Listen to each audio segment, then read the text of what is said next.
variables into these variable 1 and variable 2 tabs. Your first step is to find the tabs that have your variables. Let's say your variables are academic stress and GPA.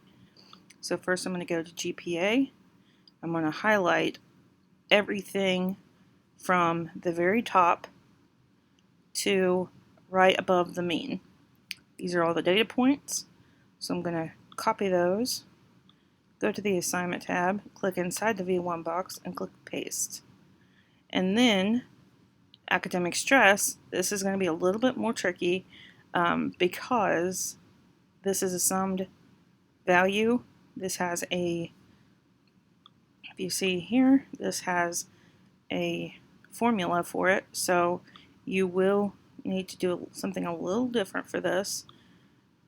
So I'm going to copy this. Now if I went back here and I tried to do it the same exact way, it's going to give me an error code. See, it's going to say the reference is missing. Therefore, I need to paste it differently. So you paste special, and you go to values, and it's just going to paste what the value was in those cells. There you go. So that's how you paste